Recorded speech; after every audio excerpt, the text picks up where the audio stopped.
Жакшыга жанашып, жамандан адашып дегеле жакшы жүрөсүздөрбү?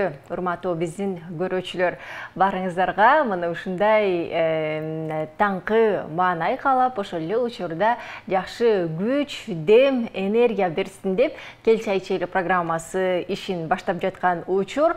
Барыңыздарга ысык салам, урматтуу көрүүчүлөр. Бул таңда эшикте анчалык ысык эмес, башка күндөргө салыштырмалуу. Демек, бир аз да болсо салкын, адамдардын маанайы жакшыраак болуш керек. Анткени күнүгө ысык боло берип, баарыбыз баягы күйүп кеттик болуш керек бул учурда. Эшикте аба ырайы бир аз салкын, эшикке чыга электер болсо, эшикке чыгып жакшы дем алып койсоңуздар болот. Анда эмесе, көрсөтүүбүздүн башкы демөөрчүсү жөнүндө айта кетели. Пиала Голд чайы.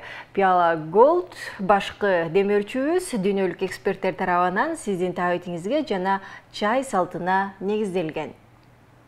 Сен демдечи? Жок, өзүңүз эле демдеңизчи, сиздики даамдуу чыгат. Маселе чайды туура тандоодо. Пиала Голд даамы бай, түсү керемет. Чайдын алтын стандарты. Эми өзүбүз отуруп чай ичели. Пиала Голд түсү алтын, даамы күчтүү. Түсү алтын, даамы күчтүү Пиала Голд чайынан ичип отуруңуздар. Ал эми биз дагы чай үстүндө маек курган отурабыз. Урматтуу көрүүчүлөр, бул убакыттарда, бул сааттарда биздин студиябызга келген коногубуз бар.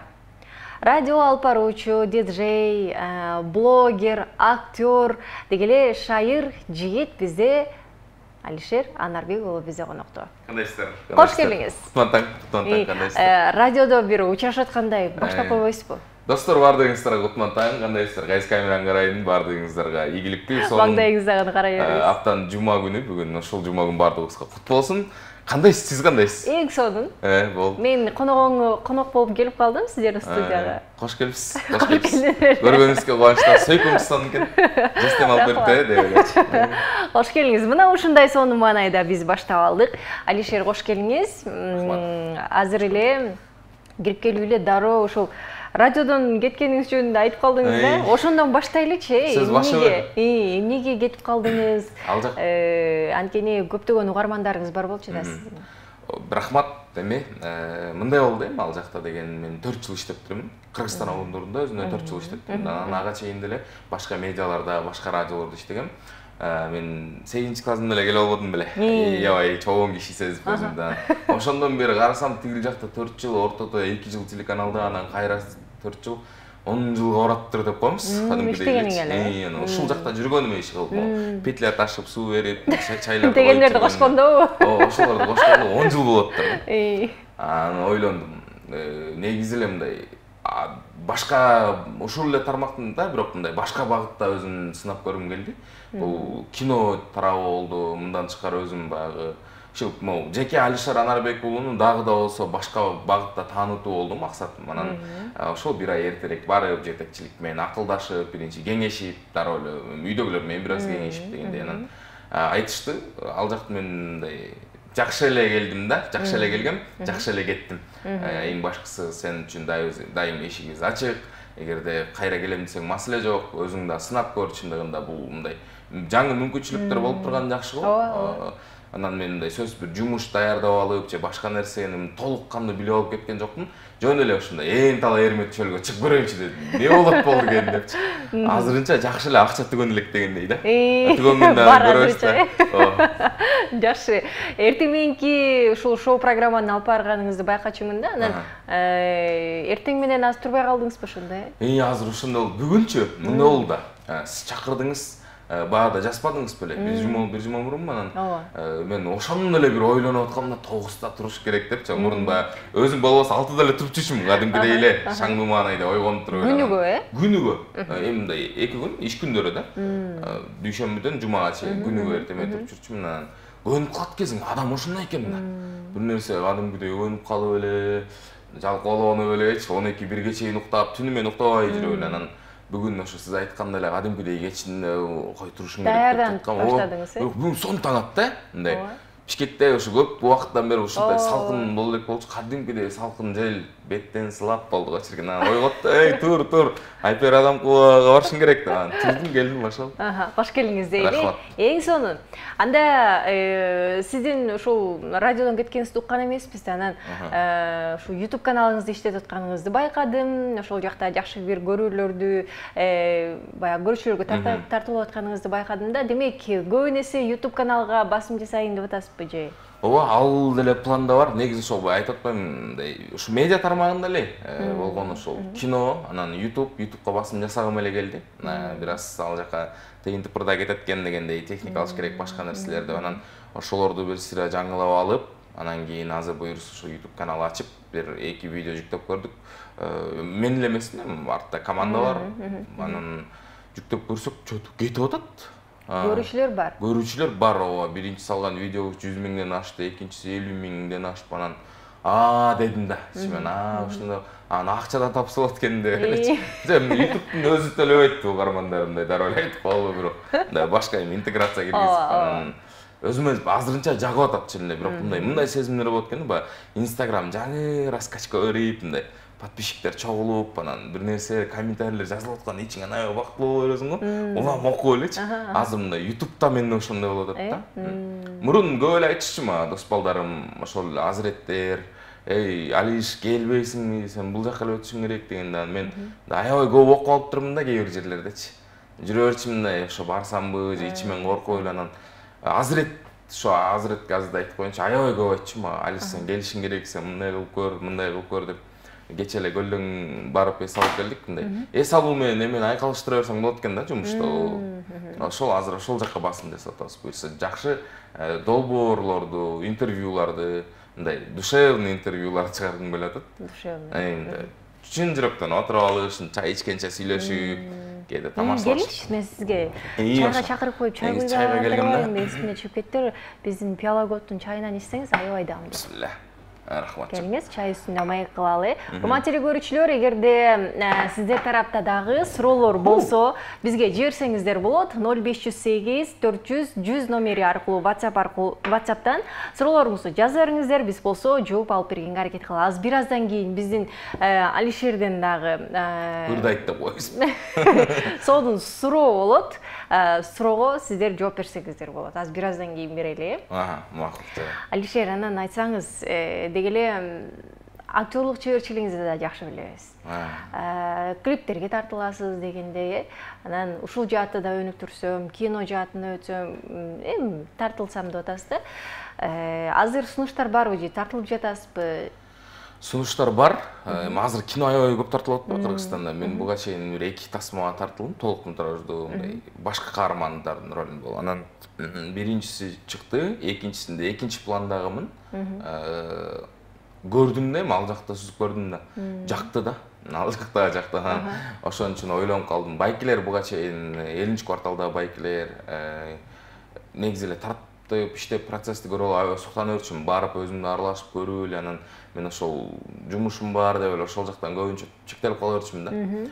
Азыр болсо, азыр байкелер дагы проекттерди баштап атат. Негизи эле Кыргызстан тасма кинолор аябай көп тартылып атпайбы. Буюрса, айт мен бир нерсени ишеп эметип калбадымбы? Акылдуу болуп калбадымбы? Мурда ушинтип келип эле ишке ашып эле, мына момчасына коюлду, момундай деп айтып кое берчүмүн да. Көрсө айтпаш керек экен да, мындай. Эмнеге? Тартылып бүтүп, смена башталып, сменаң бүтүп, долбоор толугу менен тартылып бүтүп, мына эми чыгат дегенде айтыш керек экен да. Ушундай тасма тартылган деп сунуштар бар. Азыр бир жакшы сонун проектте иштелип атат. Эми ал мындай ишке ашып, сен өткөндө могуну айтып аткан турбайсың дегендей кылайын деп атам да. Азыр айтпай турбайсың. Азыр ушундай телекөрүүчүлөр мындай табышмактуу болуп баштаптыр. Десек болот. Аябай мындай жылдыздар да аябай болуп баштапчы мындай. Рахмат деп ушундай эле го. Менде да ушундай берсин. Эми айтып койбойм деп элечи. Айтып коеюн дейт экенсиң. Эмне болуп атат деппи? Болот экен да. Ошого ишендим мен кадимкидей мындай. Буга чейин ушу бир долбоор болгон, сонун долбоор болгон. Ой, мына деп элечи, өттүм, сен мына эртең баштайбыз дегенде мен өттүм деп жар салып отурмун. ар кандай болот экен да. Кээде мындай белая зависть деген нерсе да болуп калат экен. Кээде чындап эле бир аябай сактанып койсо деле ишке ашпай калышы мүмкүн экен. Ошон үчүн эми буйруга күнү сиздерге дагы келип айтып берем сага. Сонун болот. Макул, ийгиликтүү болсун дейли негизгиси.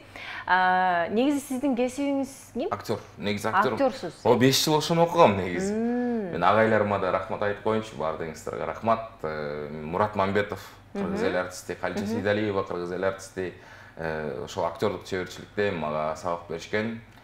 Мен өзү билем, агай эже жакшы деле бала эмес болчумун негизи. Үлгүлүү студент эмес болчумун да, сөздүн кыскасы жана. Ошол эжем менен агайым аябай рахмат. Канча жерден алып калышты. Мен бусканды жакшы көрчүмүн, мыйзамды эмес, эрежени бускандычы. Монтип көрсөм эмне болот болду экен, мынтип көрсөм эмне болот болду экен анан. Ошо агайларга рахмат. 5 жыл окутушту го, кадимкидей эле. Артында биз кадим. Ушуну окуп бүтүп алды, э? Ооба, бүтүп алчу деп мындай. Агай башында 2-курста айтканын билем да, мен бир отрывок деп коет го кыскача, ошону кылганда агай мынтип айткан да. Сен негизи мына өзүң кандай студентмин ойлойсуң деген да. Билбейм, агай жакшы эле болушуң керек деген да. Мен сендей студент деле көрө элек болчумун деген. Эми тарбия тартип жагына келгенде чаган барабыр айткан, бирок сенде ушундай нерсе бар. Ошол нерсени алып кет, ошону жакшы жакка колдон. Энергия мына жаманыраак бала болчумун да, кичине бейбашаак анан. Ошону жакшы жакка колдон, ошондо жакшы болот деп чаган. Ошол кезде анча маани бербей койсом деле, бирок азыр агайга ушундай рахматымды айтам. Чын эле ошол нерсени айтып коюпсуз депчи. Балдардын баарында эле болсо керек, бир учурда аябай мындай өзүңдү кыйын сезе баштайсың го. Мынтип көңкелеңдеп, башкача сүйлөп, деп сүйлөпчү. Ошондо айтканда ушул энергияңды жакшы жакка колдонуп көр. Ошондо кийин түшүнөсүң деп. Ошол түшүндүм, агай рахмат жок. Жакшы. Азыр кандай бала болдум дейсиз? Азыр мен эме көрүнөт окшойм, мындай. Мен көлдөн эле байкадым да, помпошка кел деп элечи, отур деп элечи. Бергел деп эле мындай сүрөткө түшүп мындай. Сүрөткө чалбайлы деп айткан башка анан, тур бергел, сүрөткө түш деп мындай. Аябай акыл, иш кылбаган, помпойгон. Ушундай балдар бар го. Атасынын лепчисин айдап жүрө берген. Ошондой атат да. Ошондой бала болсот да мен көбүнчөчү. Андай эмеспиз, Кудайга шүгүр, барды жокту көрүп эле, ысык суукту көрүп эле, ысык суукту аябай деп элесет болбоңуз. Мындай көргөм да, чыгып, мындай өзүм кийим, өзүм унап-унамды өзүм иштеп эле, алып эле, кыйналып эле, бир жылдар кредит алып эле, ушундай көргөм баарын элечи. Ошондо аябай байкадым да, мындай, помпошка кел деп эле. Сонун да ушул деп элечи. Рахмат бирок антип койгонуңуздарга. Алда бая жакшы көрүп айтуудан болуш керек. Сизди жөнөкөй адам катары көрүп, ошол нерсени сезип айтып атышат болуш керек да. Анан эгерде сиз дагы кирсейип, бир башкача мамиле кылып көрсөңүз, балким сиз менен сүрөткө түшсөк болобу деп башкача кайрылышат эле, э? Жок, антип андайдан коркуп калдым. Андайда мынтет да, могу жанагыда деп эле коет да. Балким ошентип коюшу мүмкүн. Кээ бирөө сынап келип ошентип айтышы мүмкүн дегенин да. Ар кандай, ким кандай кабыл алат, балким мен ошентип ойлоп койдум да. Жөнөкөй адам катары келчи сүрөткө чыгып алалы деген сыяктуу чакырган. Жок, бул эмеден да болот экен, мисалы мен азыр аябай арыкмын десем деле болбой калат да. Негизичи сөзүн ачык, анан ошол нерседен да болот экен да. Помпойгон адамдар мындай карызы жок кишилердей көрүнөт го. Такыр кредит алып көрбөгөн кишилерде бергел деп элечи. Ошондой да. Бирок Кудайга шүгүр, ошого деле шүгүр. Азыр карыз жокпу? Азырбы? Жок, Кудайга шүгүр, баары жакшы. Жок болсун. Карыз сизде деле болбой эле койсунчу. Баата жаптыңыз кредит да? Эртерээк барып жаптыңыз го ошо. Банкка барсаңыз эметип деп эле баарын айтып бересиң. Өзүңүз айттыңыз го, чай ичип эркин сүйлөшөбүз деп. Ооба, эркин бизде бардыгы. Бирок ошо кредит боюнча Алишерге айта элек болчумун анан. Жаптыңызбы? Жок, сиз неме да, мен айтайынбы баарын деп. Эртерээк барып жабам деп атпадыңыз беле? Анан жапканы барсаңыз деп банктагылар деген сиз бир ай мурун эртерээк заявление жазышыңыз керек деп атпады эле. Мага чалышкан да. Айтышкан да, мен ошол банктын өкүлү да болуп иштейм да. Ана кой, бүтүрөлү деп анан кайра бүтүрбөдүк беле, билесизби? Ооба. Суммасын айтайынбы деп элечи. Албетте. Мына ушундай сонун маанайда сүйлөшүп отурабыз, урматтуу көрүүчүлөр. Балким Алишердин сиз билбеген таланттары дагы ушул жерден чыгышы мүмкүн, э? Бир аздан кийин жолугушалы, эч кайда алыстабай туруңуздар.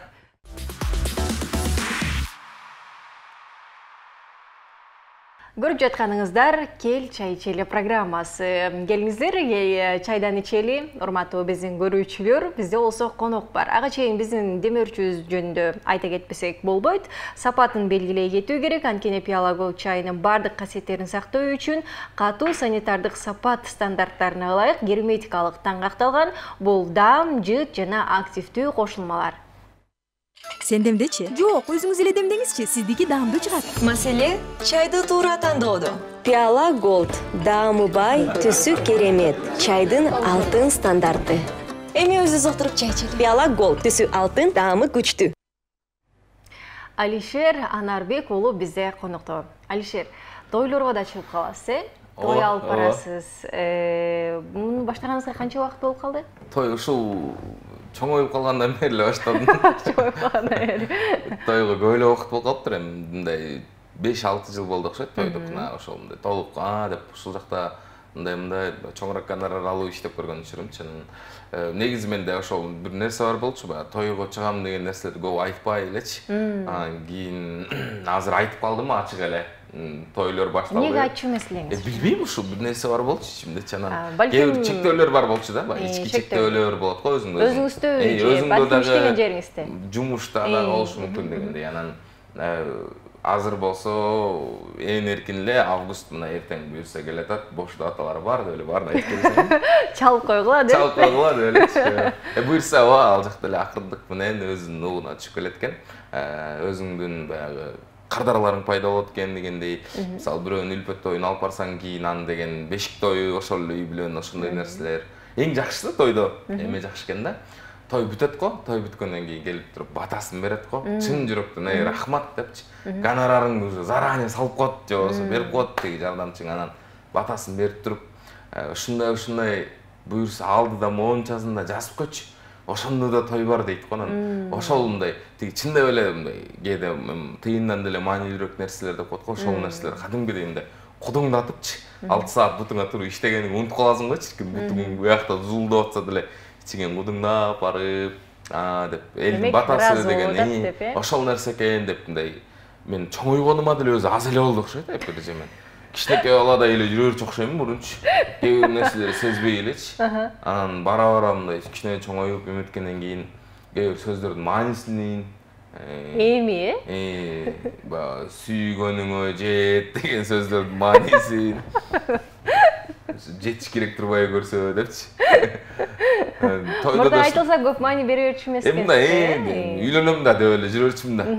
Омчага чыкканда үйлөнөм деп элечи. 3-чү курстан баары 4-чү курс болом дегендей эле жүрөрчүмүн да. Көрсө ал буйруктан экен, чындап эле ошол аталардын, апалардын берген баталары кабыл болсун. Ошону тилеп калдым. Азыр тиги немеден деле суранам. Ушундай жеткирчи депчи. Не болду? Жет атасызбы же кандай болуп атат? Жок, баталар тиеп атабы? Жет атат, баталар ашып кетип атат кээде коесузбу? Эме экен да, ал маселе деген баягы буйрук экен, Кудайдын буйругу экен. Экинчиден деген жүрөккө жагыш керек деп коет го, мындай тык этти элесиз деле күйөөгө тийген алдын тык эткенде. Ушул адам деген сыяктуу. Ошо. Ушул деп келатсам эле. Апей деп калып атам кайра. Ушул эле точно депчи. Азырынча токтоп турайын деп элечи. Мындай эмитпей атат да. Деп атат. Ушул нерсе жок болду. Мындай даярмын, моралдык жактан да, материалдык жактан деле Кудай ушул даяр элем, үйдөгүлөр деле даяр. Качан деп ушундай го чай үстүндө деп атканда эле антан эмне болуп атат деп эле акырын чыгарып калышат. Ошо деп эле кетип калам көбүнчө. Ал ушундай нерсе келет турбайбы өзү баарына элечи. Менден 2 жаш, 1 жаш улуу байкем бар. Двоюродный деп коет го, 2 бир тууганбыз. Ошонун тою болуп атат. Ошо тоюнда аябай эстеп калдым ал тоюнчу. Тост айтылат. Бактылуу болгула 2 жаш деп туруп, эми буюрса Алишердин тоюна келели. Ары бир элечи. Эми буюрса Алишер, сенин тоюң болуп аткандай эле да. Дедим, бул деле бир кайсыдыр учурда белги экен. Ошону ойлонуш керек экен деп жаздым. Айылда апам бар. Апам да көрүп аткан болсо салам. Ошентип апам бир нерсе жакшы да. Апам экөөбүз деген мындай кемппиз да. Доспуз. Чындап элечи мындай. Мен билет, сырларым билет, апам маанайын билем. Монтип караганда эмне болуп атканына чейин билем анан. апам мындай эч эметпейт да, кээ бир үй бүлөлөрдү, кээ бир дос балдарымды эле көрөм да, үйлөн, могу жакшы кыз, муну кыз деп эле ушинтиришет да, сунушташып эле чан. Тигин деле баш айланып калышы мүмкүн да. Мисалы, мен деле башым айланып калышы мүмкүн да туурабы. Апам айтат да, аны ал деген сен өзүңдүн тандооң болуш керек депчи. Мен кандай болбосун кабыл алам. Ал анткени бул сенин тандооң болот. Сен деле өзүң Кудай буйрса, Кудай жараткан сени татыктуу адамга, сен ага татыктуу болгондой кылып жолуктурсун деп ошентип айтып калат. Анан ичимен деп калам да. Бирок жанында эме жок да. Үйдөгүлөрдө деле могу болбойсуң. Мону ал деп беришет го. Эртерегүлөн деп мына кыйнай беришпейт. Бирок акырын эмесин чыгарып коюшат мындай. Мындай ойлоно жүрсүн деген сөздү эми ал. Негизи дейин да деген бар го мындай. Негизи айтам да деп калышат да. Деп коем. Жакшы, жакшы айтылат экен. Анан биздин көрүүчүлөр арасынан деле суроо жаралып калышы мүмкүн да. Алишерге ошондо кандай кыздар жагып атат болду экен? Жаны үйнө сулуу деп элечи. Ушинтип айтышат го элечи. Негизги сулуу эмес го деп, ички дүйнөсү сулуу болсун деп башташат эмеспи? Анда жүрө бергенде деп коесузбу? Анда каранбай эле жүрө берели деп. Ушинтип башташат негизги эле. Мен айтат элем, биринчиден мен ага татыктуу болгондой болсом экен дейм. Көбүнчө эме да. Алишер Анарбек уулун элестетип алышат го. Мындай саламатсызбы деп элестетип алышат экен да мени көбүнчө баягы ыр поэзия менен болгондочу. Мен жашоодо андай эмесмин го. Эмес го. Жашоодо кичине чарт-чуртуракмын. Жашоодо деген күлбөй жүргөн кишилерди көп деле жакшы көрө бербейм дегендейчи. Мындай моун деле жүрө бергендер бар го. Деп элечи. Кабак ачылбайт, Мындай анда мен күлүп жүргөндү жакшы көрөм. Мага бухгалтер керек деп ачык эле айтам. Мен акчаны жакшы чогулта албайм. Кетип кала берет бир нерселер болуп анан. Менден акылдуу эмес, менден даанышманыраак болсо деп тилейм да. Ошол эле го дейм. Мен дагы ага татыктуураак болсом экен деп. Даанышман, аял киши негизи акылдуу болгон болбойт экен. Аял киши мындай даанышман, мудрая деп коет го. Не умная, мудрая. Мындай момундай кылып койсоңчу, могу жерден жөн эле эмоция калтырып койдуң. Мындай эле кылып койбойсуң деп ошондой бирөөнү издейм. Кеңешчи, Кеңешчи да. Менден мындай мен баягы бат болуп кетерем го. Мындай бат кабыл аласыз, давай бул ошондойлорду ойлонуп көрбөйсүң дейт турган эле бирөөнү издейм. Мына ушундай. Мына негизги нерсе айтылды. Сиз да мындай, ушуну айтышың керек эле да дегендей эле айттыңыз. Кыздарды барктасың деп эле ушинтип кетиштим. Мына ушундай жооп болду. Анан Алишер, өзүңүз жогоруда айтып калдыңыз, чынында эле Instagram баракчаңызда ырларды окуп, сонун бир видеолор менен чыгарып каласыз да. Анын өзүнчө көрүүчүлөрү бар, Ооба, көптөр жакшы көрүп угушат. Анан ал жерде өзүңүз радиодо иштеп жүрүп дагы үн сөзсүз керек. Ырларды кандай кылып тандап окуйсуз? Же бирөөлөр сунуштап калабы, же өзүңүз сөзсүз окуйсузбу? Суроңуз жакты деп коесуз, шуну ойлоп болчумун да. Негизи эле берилген эмес. Ырларды тандаганда мындай да. Мен кээде жазам. Өзүңүзбү? Өзүм деле, ооба. Ошол жактагылардын бир 70% деле өзүм жазам да. Деген кээде бир идея жагып калат. Бир сырлардан угуп калам, же болбосо бир жерден көрүп калам, кээде мындай жашоо тыңк эттере коет го. Деп элечи. Анан ошондой идеясын бир сөздү кармайм да. Анан ошо мен жазганга аракет кылам. Бирок мен ачык эле айтам, мен мындай эме жаза албайм. Эреже менен жаза албайм да. Эреже менен жазган өзүмө деле жакпайт да. Анткени чектелип калчудай сезиле берем. Эгер эреже менен жазсамчы. Кайсы бир акындардын немесине түшө албайсыз? Форматка түшүп каламбы дей берем да. Стандарт болуп калабы деп анан көбүнесе анан немелер да болот. Чын эле башка бирөөлөрдүн ырларын да окуган учурларым болот. Мага эме жагат көбүнчө. Азыр заман күндөн күнгө жаңыланат го эми. Мисалы чапканатка жеткирбей бара жатты болсо, азыр мисалы биз шаарда өтө көп деле чапканаттарды көрө бербейбиз да. Атты көп деле көрбөй калдык го, Элимбек акен айтканы бар го. Менүүгө эмес, көрүүгө бир ат таппай депчи. Чын эле ошондой болуп калган го. Анан азыр эмне байланыштуу бизге? Азыр бизге деген телефон байланыштуу. Азыр бизге деген могу жаныбызда гаджеттер, ушул нерселерге байланыштуу да. Мен көбүнесе ошол нерселерге байлап жазганга аракет кылам да. Мисалы кыз деген байланыштын куралы дейт. Айланып ошол жактан келейинби? Жанымдагы жамдап жүргөн сулуу кызды iPhone'ун 14-үнө теңейинби депчи.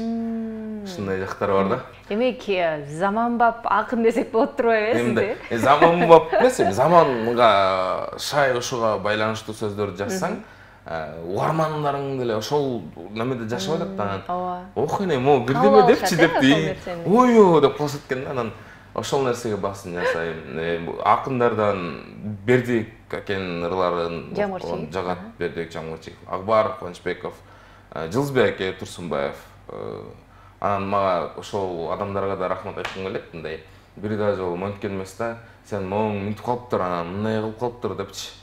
Эй, үкөм кыла бер өзүң каалаган. Алардан сурап жок мындай сурабай эле чыгарам. Мындай жакшы сөздөрүн айтышат да. Адам жакшы сөз кадимкидей шердентип коет го.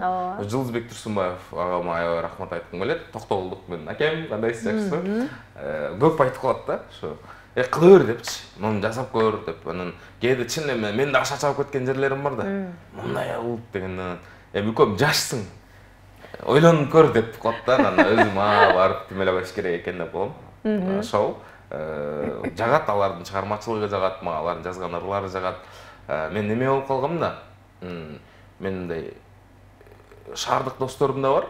Анан айылдагы досторум да бар да. Мен 5-класстан, 6-класстан бул жака келип ортодо калып калгам да.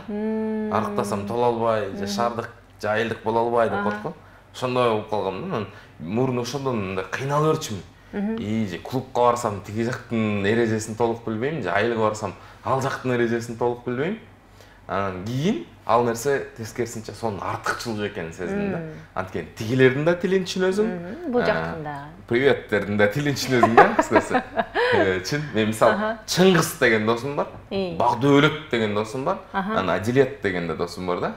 Ал тиги жакка Адилет деле болмок да, бирок биякта чыгып калган Адилет. Аны деле мен туура түшүнөм да, мындай. Кыйналбайм да алай. Ошондой. Түшүнөм дегениңиз да сонун болду. Мына эң сонун маектин үстүндө урматтуу эле көрүүчүлөр, сиздерден суроолорду күтөлү жибериңиздер. Азыр Алишер, сизде даяр суроо барбы? Көрүүчүлөргө жөнөкөй эле бир суроо беребиз. Алар бизге жооп жазат, бизден белек бар да.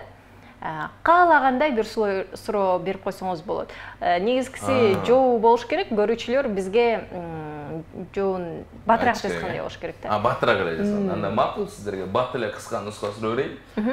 Урматтуу көрүүчүлөр, адамдын дене түзүлүшүндө эң күчтүү булчуң кайсыл? Эмне? Кайсыл булчуң? Мынакей бул учурга чейин бул жоопту биздин көрүүчүлөр деле уккан болуш керек. Билсеңиздер, дароо жаза калыңыздар 0508 400 100 номери аркылуу. Адамдын дене түзүлүшүндөгү эң күчтүү булчуң кайсыл? Биринчи болуп туура жоопту жазгандар болсо бизден 100 бирдик. Охо. Жакшы экен анда. Сонун экен. Шашылыңыздар, сиздерди күтүп атабыз. Мына ушундай. Күтүп жатабыз. Биздин суроо дагы даяр болду. Сиздер тараптан келген суроолорду Алишерге беребиз. Огону бир аздан кийин жообун алып берели. Кеттик алдыга. Кечки чай ичүүгө бергамоттун жеңил сергиткен жыты менен пияла голд колдонуп көрүңүз. Өзүнүн уникалдуу даамы жана жыты аркасында сонун суусундук чай сүйүүчүлөрү үчүн. Сен демдечи? Жок, өзүңүз эле демдеңизчи, сиздики даамдуу чыгат. Маселе чайды туура тандоодо. Пиала Голд, даамы бай, түсү керемет, чайдын алтын стандарты. Эми өзүбүз отуруп чай ичели. Пиала Голд, түсү алтын, даамы күчтүү. Негизи кыргызда, Алишер, ушундай келгилем өзүбүз отуруп чай ичели деген нерсе бар го. Ушуну эстеп атып билем кадимгидейчи. Ушундай болот го, тойлордон кийин, кой тигилер кеттим. Берген отургула деп анан отургузуп. Кайра өзүчө чай ичкенди жакшы көрөсүз го? Чай ичип эле койсо мейли деп, ошо чайдын үстүндө баары болот го. Сен эмне телтеңдеп, эмне болду? Тиги эмне анча тырмалаңдап эле жабышып калгансың? Жакшы айтпадым беле деп. Ошол жерден башталат го, мындай көрүп калдым да. Тойдун башынан аягына чейин баары ошол жерде кайра бир эмне десек, ортого салынып сөз болот, Сөз бирөө айтылат го. Мен сага жаны эле айткам, мен жаштакка тетигин оңдоп кой деген. Буталда келгенде оңдошуң керек беле деп анан. Айдын бир нерсе асыл ушундай болот го. Негизи чай ичкенди жакшы көрөсүзбү? Чынын айтайынбы, таң атпай, жума күнгө калып айтпай койчу. Чай ичимдей өтө чайдын немеси, бирок неме? Мындай чайдын мустак түрүн болот го. Кадимкидей сатылат го. Бутылкада сатылгандар да аябай ичем. Мага газ ичкен болбой калды, азырча ошондой мен каалайм ич керек болуп калды. Эмеге ден соолукка эле байланыштуу. ошолордон баш тартып көрөлүчү дедим бир аз. Газдан, анча мынча эттен, шаурма экөөбүз мурда аябай дос болчубуз да. Азыр 2 жолго түшкөндөн бери ушуну айтсам угармандар деле ишенбей кош керек, бул бала кантип тамак жебей болот болду экен депчи. Азыр ушундай болуп атат. Түшүнүктүү. Ден соолукта болуңуз, негизгиси.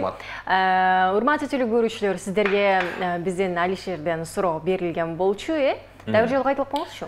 Адамдын дене түзүлүшүндө эң күчтүү булчуң. Бизде аз убакыт калды. Ошол убакыттарда биринчи болуп туура жооп бериңиз жана сизге бизден белек болсун.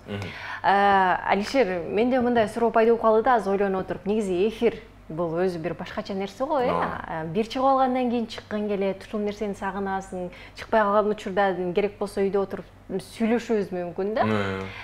Менде ушундай учурлар катталган да. Мисалы, эфирге чыкпай калган учурда сагынып, өз алдымча сүйлөнүп, сизде мындай сагынуу башталып элекпи же эфирден кетип аткан мезгил, студияны таштап кетүү сезимдер кандай болду? Жо, мен өзүмдөн да, мен жашоодо көбүнчө реалистмин. Мындай кыялданам, сөзсүз кыялданам, бирок бир нерсени биринчи мен ичимен чечим чыгарам да, мисалы. Ушундай болуш керек, мен ушундай нерселер да болуп калышы мүмкүн, мен даяр болушум керек деп. Эфирден кетип атканда жанагындай сезимдерди айтып атасызбы, мындай, "Йо" деп бир кылча карап, кетип атамбы деген сыяктуу. Ушунча иштедим деп, мындай болот го дейм ал көбүнчө.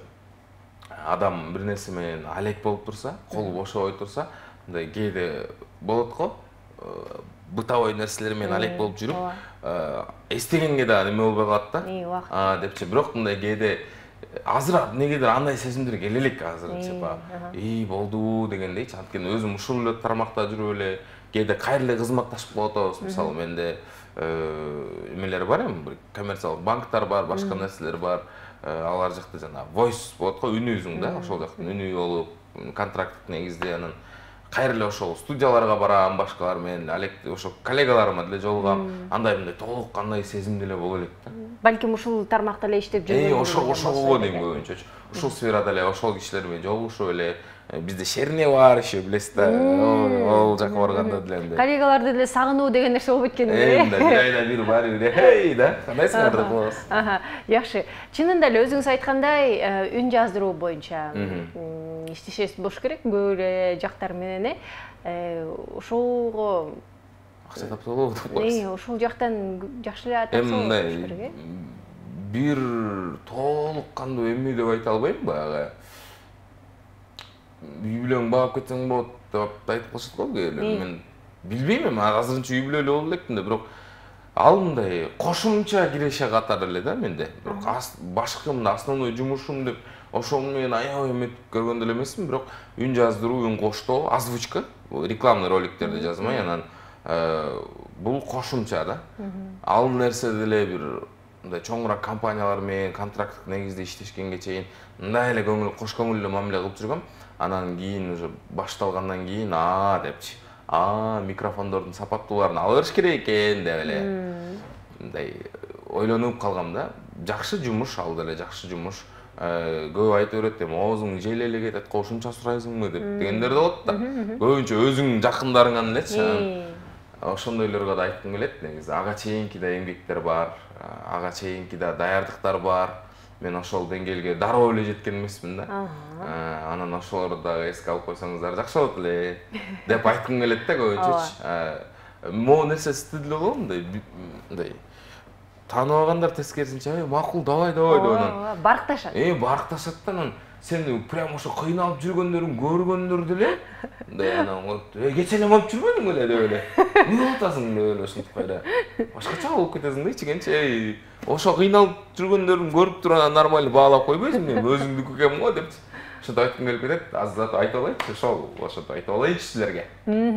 Үндү өзүңүз деле ушул үн жакшы беле же атайын эми буга даярдык керек да. Өзүңүз айткандай убакыт керек, канча жыл керек дегендей жакшы бир үндү алып келиш үчүн менчи мындай болгон деп коебуз. Мен мону сөздү аябай окучумун да, бизде токтолдо тарс беткеле айтат го. Карылдабачы, азыраак сүйлөчү депчи. Мен дарылап сүйлөчүмүн да. Анан деп эспей, даже үйдөгүлөр айтчы да магачы. Дарылдабачы сен депчи. Дарылабай сүйлөчү деп. азыр сүйлөт албай кыйналышат да. Азыр сүйлөбөйм, акчага сүйлөйм дейм да азыр. Азыр бир нерсе алса сүйлөбөйм деп. Мунун баардыгы айтып аткан себебим үйдө тарбиялоо менен келип чыгат. Менде ошол эле техника речи, ал жактан деле мен дипломумда деле жазылуу, ошол сабак берсең да болот. Мындан тышкары ошол алган үйрөнгөн нерселерим дегенчи. Үндү үнсүз тыбыштар, 3 резонатор, ылдыйкы орто менен бийик дегендей. Bunun бардыгы бир немеден келген тажрыйба, жаңы нерселерди үйрөнүүдөн, эксперименттер жасап көрүүдөн, мисалы момундай кылып көрсөм чүү депчи. Ошонун баары эле арт-арттан иштеле отуруп анан үнүң, дикцияң, артикуляцияң бул коюлат экен. Коюлгандан кийин мен ошол кайра ошого мен мындай алам да, бир нерсе коюп, анан кайра өзүм бузганга аракет кылам да. Анткени мен могу нерселерди көп айтам да, байкайсызбы, дайыма могу. Жакшы кутмандаңыздар менен дарам деп сүйлөп калгандар бар го. Өзүн жогото алган кишилерде ойлойм да алардычы. Мага мындай жасалма сыяктуу сезилет алар. Жакшы деп аябай коюп алгандар бар го. Жамгыр жабай. Мына кемиреге деп элечи. Чай ичип атканда мындай чай ичесиң. Келиңиз, рахмат чайыңызга деп ичкендар бар го. Мындай карасаң коос эле, бирок башкача да мындай деген келет да. Мен ошо Кудайга шүгүр, эжелериме, агайларыма рахмат ушул нерсени айырмалап көрсөтүп койгонуна. Мен мисалы театральныйда окугам да, актерскийде бизде деле мындай «Эй, балам!» деп бар болчу ушундайларчы. «Сен эмне карап атасың?» деген сыяктуу нерселер. Анан адамдын өзүнүн экенин деп койдум да, мындай анализ кылып. Жашоодо мындайраак эле болот да, анчалык болбосо керек депчи. Сүйлөгөндө деле мен мага аябай айтчу, диджейдей болуп сүйлөп койчу депчи. Мен радиодо андай айтам десем, мен угуп көрбөп турсуң радиодо депчи. Эмнеге мен ушундай эле сүйлөйм деп койсом, мындай чын айтайм, муну дегендер деле чыгат да. Жок деп элечи. Болот кээде баягы ал жакта деген музыка бар, динамика бар. Мындай, достор, мындай кылалы, мындай кылалы деп сүйлөйсүң да анан. Келип эле, жан диджейдей болуп сүйлөп койчу депчи анан. Мен сага эмне деп сүйлөп атам азыр дейм да, кээдечи. Баарына түшүндүрүп бере албайм. Ырчыларды келип, мурдап берип койсуң деген сыяктуу эле, диджейдей болуп сүйлөп койсуң. Диджейдей сүйлөп койсуң деп элечи. Сен жа күлдүрсөң дегендер бар го ошондой элечи. Күлдүрсөң дейт го, бирдекелерди эле сүйлөй бересиңер го депчи. Андай ырчылар көп эле болгон, мындай ал адам ар ким өзүнүн деңгээлине жараша билинет, ар ким өзүнүн деңгээлине жараша түшүнөт бир нерсени. Ошол жакта отуруп эле жөн эле сүйлөп коюп эле акча таба бересиңби? Силер айлык аласыңарбы дегендер да болгон негизи. Эмнеге аласыңар деген сыяктуучу. Ушундайлар боло берет го, сиздер деле көп болсо керек. Аябай сын айтып турган, тойго чыкканда микрофон берсең өзүн таппай тердеп өзүн жоготуп жүргөндөр бар го, кадимкидейчи. Менде деле ушундай туугандарым дегенчи, агаларым бар болчу. Бара алар деле менин жумушумду мындай олуттуу түшүнүп, бул деле мындай турбайбы деп. Эмне кылып жүрөсүң дегендер бар болчу да. Эмне кыласың өзү сен, эмне жумуш? Мисалы, меники конкретно могу стройка. Болсо мен мындай кылам, муну ташып берген үчүн мындай кылам. Сен эмне кыласың деп берчи да. Жыргап эле отурбайсыңбы деген сыяктуу. Жыргап эле отурбайсыңбы деп элечи. Ошол нерсе жөнүндө да сүйлөшпөйлүбү, неме деп калышат го көбүнчө. Инстаграмда карасам жыргап эле жүрөсүң анан мындай депчи. Ар кимдин, мен ушундай айтат элем да. Ар кимдин өзүнүн жыргалына жараша өзүнүн түйшүгү бар да. Ар кимдикин биз адамдын ичиндеги болуп аткан нерсени билбейбиз да. Ошол нерселерди да кээде мындай эске алып, бири-бирибизге жазып атканда, комментарий жазгандабы, же бирдеме мүнөздөмө бергенде ошону эске алып койсок дейм да. Мен мисалы акыркы учурларда таарынмай калдым да көп. Мен мурда таарына берчүкөм да, адамды өзүм эле элестетип алып эле, ал да мындай кылыш керек да депчи. Сиз башкача сыяктуу башкалар. Сиз башкачасыз, мен башкачамын да. Сиздин оюңузга келген нерсе меникине келбейт, меникине келген сиздикине келбейт да. Анан кийин ошо ким кандай болсо ушундай кабыл алып эле, таарынмай элечи. Таарынсам мен өзүм эле экен. Ал байкабайт эле сен таарынтканыңды. Мен өзүм эле таарынып эле кылдап эле деп эле жүрө берткем да. Анан кийин ойлонуп калдым, деп. Ким кандай болсо ушундай кабыл алып, эч ким таарынышым жок. Кудайга шүгүр, ошол нерсе жакшы. Чайдан ичип коюп, печенье жеп коюп эле. Ошодон өтөрү бар эмес. Жакшы. Мына ушундай сонун сөздөр чыгып атат Алишерде, деп. Эфирди сагынып калган байкалып атат мага. Эфирди сагынып эмесин да. Чоңоюп калган окшойт, чоңоюп окшойт адамчы. Мындай көрдүңүзбү, мурдагы деп болуп мындай. Келип алып эле, тиги сөйкөңүзчү анан тиги бирдемечи деп эле бир нерселерди арзан тамашаларды айтып коймой да жайым бар эле го мурда, билесизби? азыр ушунда олуттуу болуп көрөйүнчү кандай болуп кетти. Анда жоопторго келсек, Алишер, бизге аябай көп жооптор келди. Эң биринчи туура жоопту, балким туура жооп болушу мүмкүн. Сизге окуп берейин. Эң күчтүү булчуң тил дейт. Туура, ооба. Туура. 14:00 менен бүткөн абонент. Келиңиздер. Кол чаап, сизди куттуктап коелу. Чынында эле адам түзүлүшүндөгү күчтүү булчуң бул тил болуп эсептелинет экен. Андан сырткары жак, жүрөк, жак булчуң деп жибергендер бар экен тилге каршы. Булар туура эмес болуп калды. Тил эң күчтүү болуп эсептелинет экен. Алишер, бизде убакыттар аягына келип калды. Сизге чоң рахмат келип бергендигиңиз үчүн. Ийгилик каалайбыз. Кандай жумуш жасап атсаңыз. Жагатта просто мындай сизге келгенде обязательно бир белек менен кетиресиз. Оода. Ошол нерсеңиз жагатта өткөндө да баягы футбол көрбөдүңүз беле? Үйүңүзгө баргандачы деп элечи. Ошо жестемеде рахмат дегенсиз. Бул сизге Пиала Голдтон чайды демдеп ичип коюңуз, Балким муздатып ичесизби, муздак чайларды ичем деп калбадыңызбы? Ыраазычылык билдиребиз. Бүгүн бизде Алишер Анарбек уулу болду. Урматтуу көрүүчүлөр, сиздер менен коштошпойбуз. Кийинки эфирден көрүшкөнчө аман болуңуздар.